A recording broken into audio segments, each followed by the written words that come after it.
BOJ TV News. Health Ministry declares dengue outbreak. The Ministry of Health has declared that there is currently an outbreak of dengue fever in Jamaica. The declaration came as the ministry's National Surveillance Unit advised that Jamaica has surpassed the dengue epidemic threshold for July and August and is on a trajectory to do the same for the month of September. This means, the country has seen an increase in the number of cases compared to what is normally seen during these months of the year, the ministry explained in a media release on Saturday. As of Friday, the country had recorded 565 suspected, presumed and confirmed cases of dengue, it said. Of that number, 78 cases had been confirmed, with majority of the cases seen in Kingston and St Andrew, St Catherine and St Thomas. Dengue fever is a mosquito-borne disease that is usually a mild illness in which a person may get a fever, headache, joint, and muscle pains. Rest and adequate hydration are usually enough to see one through the period of illness.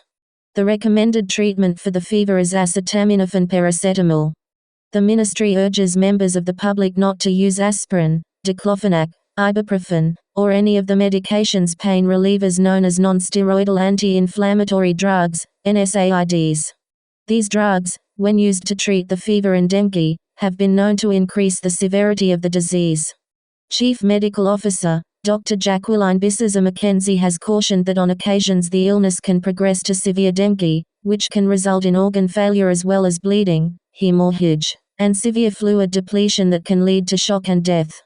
Persons experiencing fever, vomiting, severe abdominal pain, bleeding under the skin, petechial rash, feeling very weak, or getting confused, are to seek immediate medical attention, the CMO added.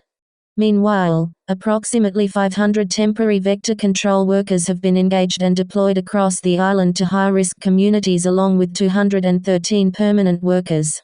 An additionally 600 temporary workers will now be engaged to increase the search and destroy and health education activities.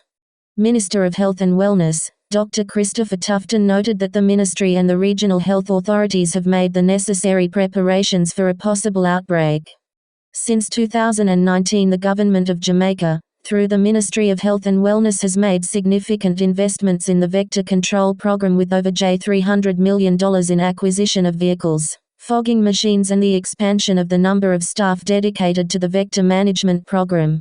The ministry, through resources from the National Health Fund, will expand the community strategies through the engagement of all stakeholders at the community level.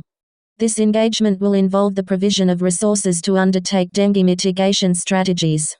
These activities will include support for the removal of bulky waste and drain cleaning exercises across the country. Since July 2023, the parish health departments have been engaged in enhanced fogging and treatment of breeding sites. This has resulted in a 7-day extended work week for fogging and other mosquito eradication activities by the team. The ministry will also extend opening hours for all Type 3-5 health centers to 8 p.m. starting Monday, October 2, 2023. This is to facilitate people visiting these facilities to receive treatment and referrals where necessary. Additionally, as of Monday, October 2, 2023, children under the age of 18 years who visit the University Hospital of the West Indies will not be charged a fee or be required to pay for services at the facility.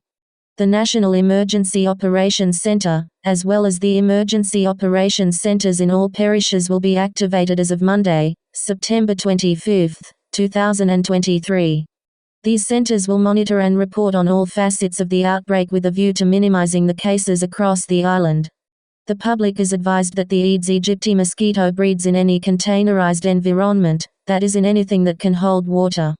Some of the common breeding sites for the Aedes aegypti mosquito are drums, ties, buckets, and animal feeding containers. Persons are urged to play their part in ensuring that the cases are minimized by monitoring water storage containers for mosquito breeding, keeping surroundings free of debris, destroying or treating potential mosquito breeding sites, wearing protective clothing, using a DEET containing mosquito repellent and, as much as possible, staying indoors at dusk with windows and doors closed. I am Mona Lisa for BOJ TV News. Source: Jamaica Gleaner.